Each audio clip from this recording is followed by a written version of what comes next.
Hello, hello, my friends. AmyR here with Prairie Paper and Ink. Welcome back to my face and my card making space.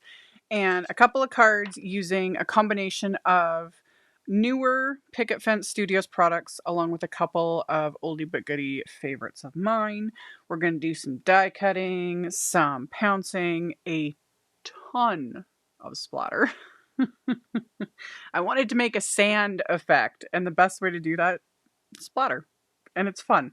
So we're also going to be really, really simple watercoloring. I pulled out more of my Distress embossing glazes.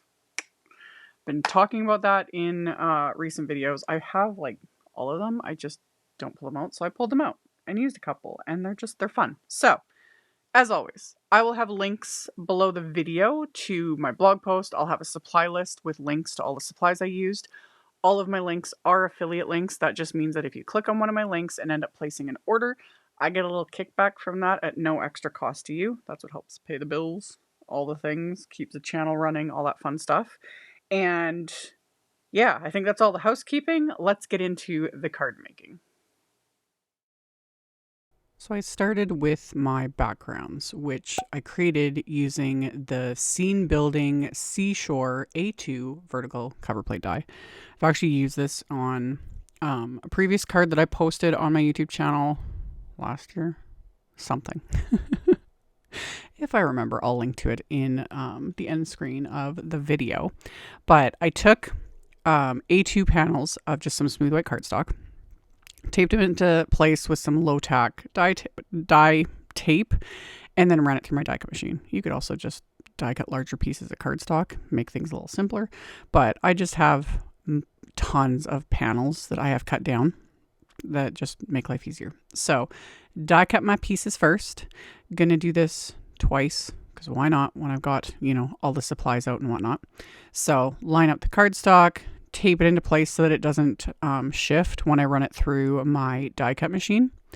And then once I've got the pieces die cut, I'm going to stick them to one of my Picket Fence paper inking palette, aka grip mat, a little grippy mat that'll hold the die cut in place so I don't have to worry about taping anything down, etc., etc. And I'm going to do this first layer, or like this section of the background that is what's going to be the sand. I put a lot onto this. It was fun. So I'm using a variety of Oxide inks, and I'm starting off with tea dye. And my little pint-sized paper has brown on it. It had color on it, some random shade of brown from whatever other project. I don't care. Don't care at all. The thing to remember, though, with the paper pouncers from Picket Fence, you do not wash them. Do not wash them because of the quality of the sponge. It will expand so much and it will never go back down to size. So do not wash them. But you can spray a cloth or some paper towel and kind of just lightly wipe the pouncer on there. But honestly, I just go with it. In the end, it just doesn't matter. So I'm not going for a smooth blend right now. And I'll show that when I do like the water part. It gets like all smooth and everything. Basically, if you want like a smooth color lay down with the pouncers, you just got to add more color, especially with the Oxide inks. The more you saturate it, it just all like smooths out. But for this, I don't want that. I want texture. I want like variation because I'm going for sand.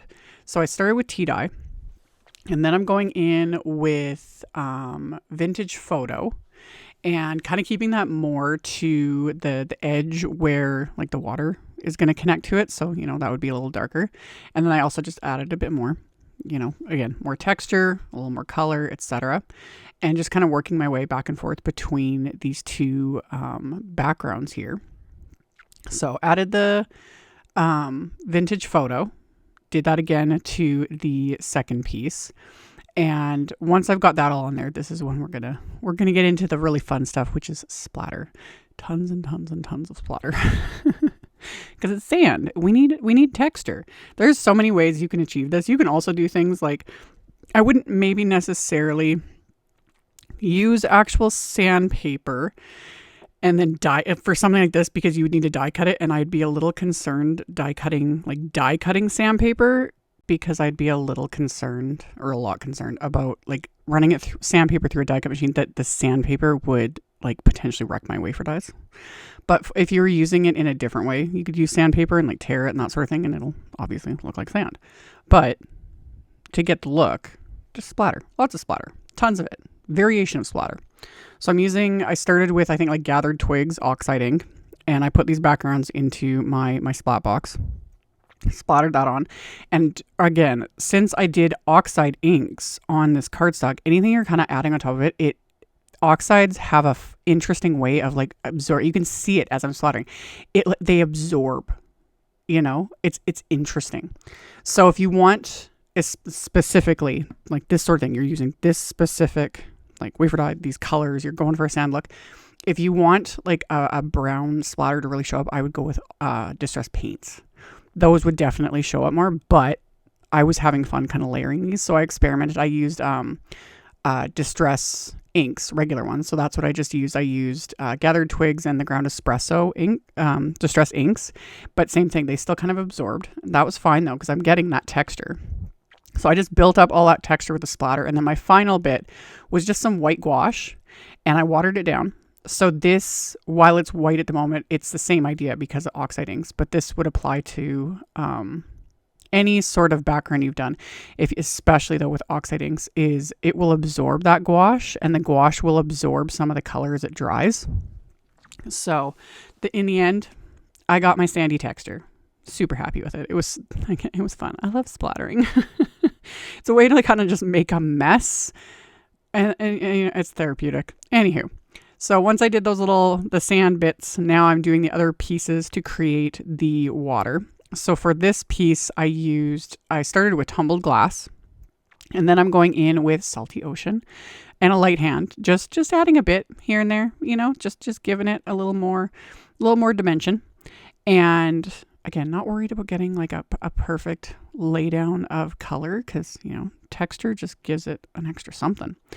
So I did that. The one narrow piece I'm just leaving as white. And then these more solid pieces, I'm going to do salty ocean. And this is where I'm going to get like a smooth, like full coverage. Again, I wasn't really aiming for that, but this ink just laid down so nicely, because also my salty ocean Oxide ink pad is very juicy, So added that. And then on top of it, I'm going to add a bit of Uncharted Mariner, and chef's kiss. Like, seriously, these two colors layered on top of each other. It just... look at it. Look at that blend. It's so perfect. I loved it. I need to remember this combo. Salty Ocean and Uncharted Mariner, meant to be love. So once I was done with that, I took copy paper. You don't need copy paper. I did this because I wasn't sure if I was going to want to like cut this down, because it's A2 size, and I was like, oh, maybe I'll trim it down. Like, I wasn't sure what I was going to do. You could adhere this to cardstock. This could actually have been adhered directly to the card base. But when I was at this point of making everything, I wasn't certain on my game plan. So I just took copy paper that I cut slightly smaller than A2 sized, and then adhered all these pieces, because even though I know what this looks like this background, everything, it does help to actually have it assembled like right in front of me. And then it's like, okay, I know where I'm going with this, So I like to just get it all done, assembled, and then I can go on to the next parts and start kind of building what it is I want to make. So, and there's also just something like satisfying. It's like like putting together a puzzle, when you have wafer die sets like this, where you just have to inlay, like the pieces just fit into each other, Okay, satisfying. It's just satisfying.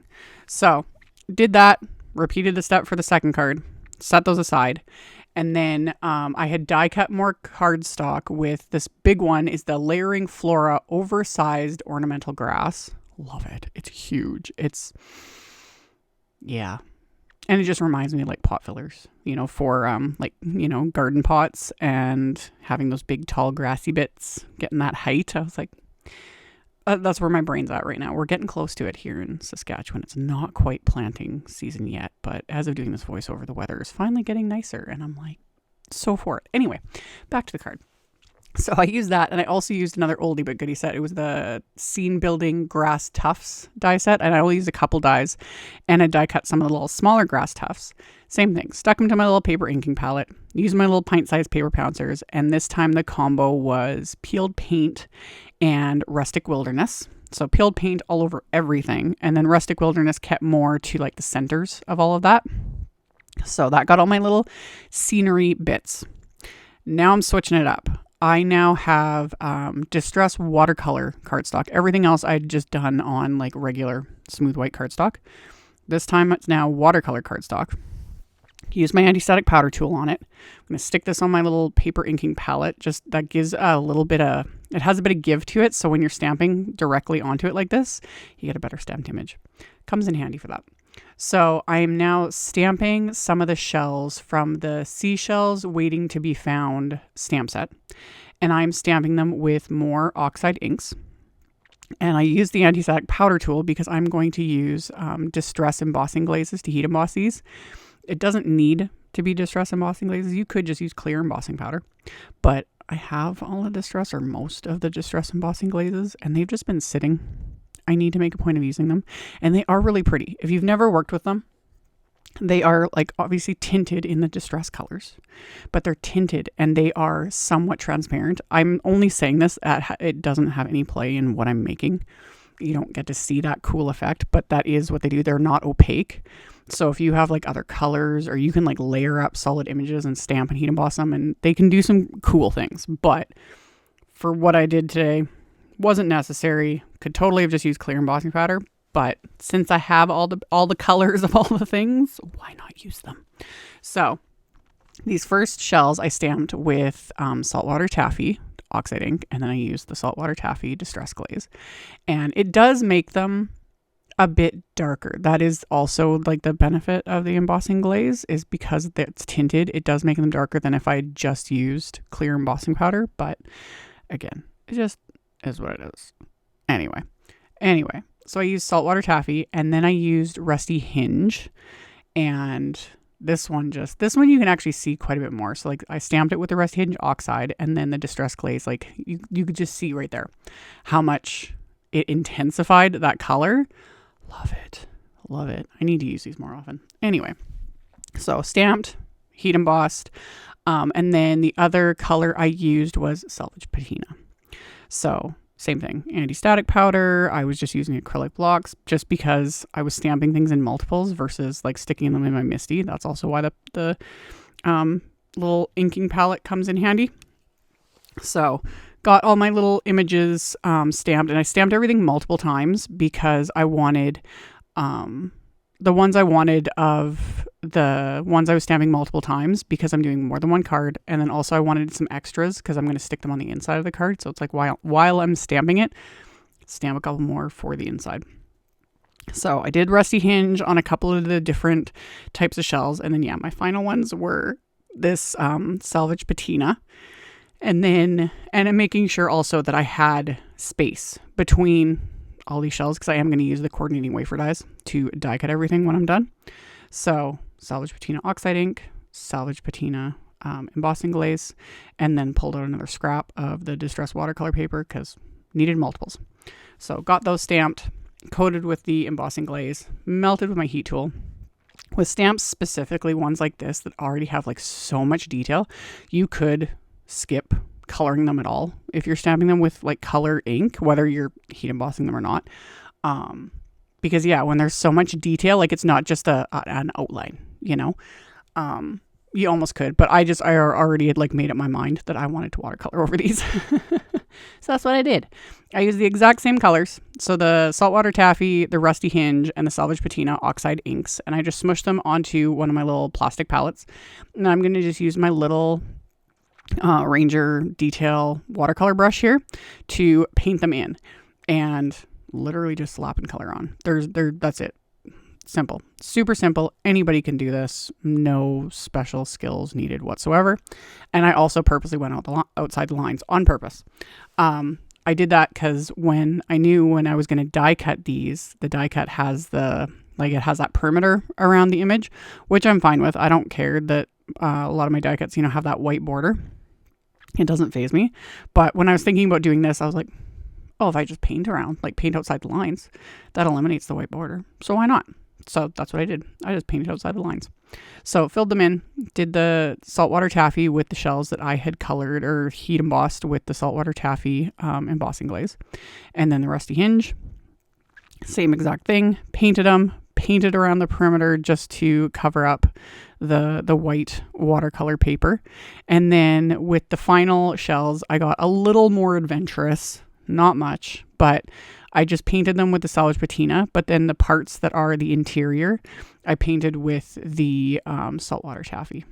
Again, just cause. Do whatever floats your boat, you know? So after I was done painting all of these pieces, I trimmed like the sections apart with my scissors to make it easier to die cut everything, and then used the coordinating wafer dies to die cut all of these shells. So let everything dry first. You always want to make sure, whether you've ink blended, splattered, ink smushed, watercolored, whatever, make sure everything's dry.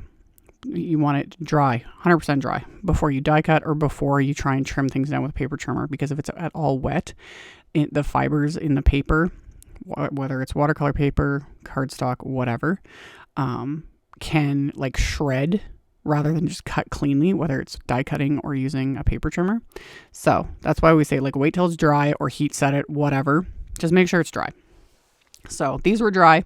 So I used the coordinating wafer dies, taped them into place with some washi tape, and then ran them through my die cut machine, die cut all the pieces. And there's something like, I live in the middle of Canada, like fully landlocked, many hours from the ocean.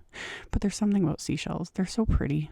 I love them. Anyway, after I was done die cutting all of my seashells, this is when I start assembling my little scene on these card fronts here. So I'm gonna adhere the ornamental grass and the shells and the little grass tufts, and all of this I just did with craft tacky glue.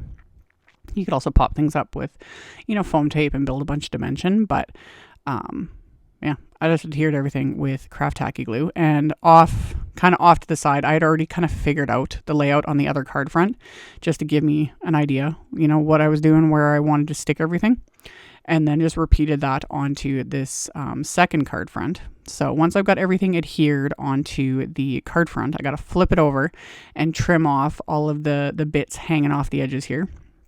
So just flip that over, trim them off with scissors. Did that with the other card front that I had already assembled. And then, of course, I'm going to add more splatter. It was bugging me that the ocean water didn't have any, texture to it. So I'm using my one of my go-to favorites, the paper splatter watercolor liquid white snowflake. You use this stuff enough and say it enough, you don't get as tongue-tied over it. Ask me how I know. In some of my older videos, I was always like, it's a splatter stuff. Anyway, it's shimmery and I love it. Heavily splatter this over these, concentrating it most where, the upper right corner there, where it was like the solid water, but then also added it everywhere else, because who doesn't love shimmer, honestly?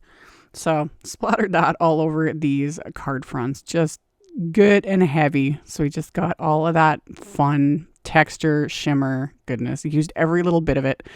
I literally even scraped it off the sides of my palette here with my fan brush. Just got it all on there. And then for the sentiments, I'm just using the sentiments that are in that Seashells Waiting to be Found stamp set. So I pulled out my Misty for that. I'm using just a scrap of black cardstock, anti-static powder on there. And then I'm going to stamp the sentiments with clear embossing ink. So ink those up. I'm going to ink them up and stamp them carefully. You don't press. You're not doing CPR, especially anything with fine detail or sentiments that are, scripty, that sort of a thing. You don't want to mush your stamps into the cardstock. That's where you're going to lose all that detail, and sometimes it'll make stamps impossible to read the sentiment, that sort of a thing. So it's better to just ink it up, press gently, and stamp it more than once if you need to.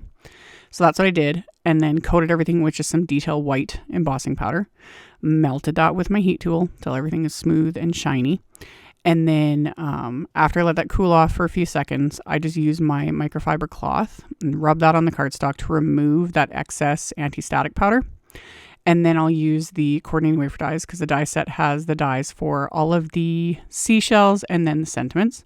So I'm going to use the coordinating wafer dies to die cut out these sentiments, and same thing. Use my little bits of washi tape to hold the wafer dies into place so they don't shift when I run it through my die cut machine.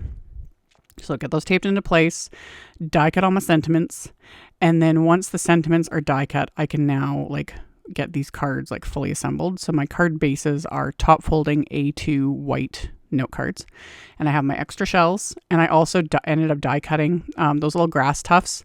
I die cut a couple scraps of white cardstock with those and quickly pounced them with the same colors to add to the inside of the card as well, because they're just cute, and it was all meant to be. Loved it. So adhered those and did the same thing. I'd kind of figured out an arrangement on the other card base and then just followed that onto this one. So just kind of assembled these along the bottom of the inside of the card. I'm going to add one of the sentiments, get that into place, and then adhere the card fronts to the card base, which I did end up deciding not to cut down. So like I said, I could have just adhered this to the card base, but hindsight. So got those into place, and then for my like main sentiment on the front, I just popped that up with little foam squares, and that was it. Decided not to add any bling. I know, shocking, but I think like 5 types of splatter makes up for it. So it's shimmery, and we got the little seashells, and it's really hard to show the shine on the seashells on the front because the shimmer of all that splatter kind of interrupts that. But I love it. I love it. So I can show it a little better on the inside. There's something at this. Yeah, it just works. So like I mentioned in the intro, I will have links to all the things I used in the description box below the video. So if you just expand that, it's all going to be there for you for those that are interested. And as always, thank you all so very much for taking the time to watch my videos, for thumbs upping, commenting, letting the robot overlords know you like what you see. Subscribe if you haven't. I'd love to have you. And I'll see you all very soon in the next video. Bye.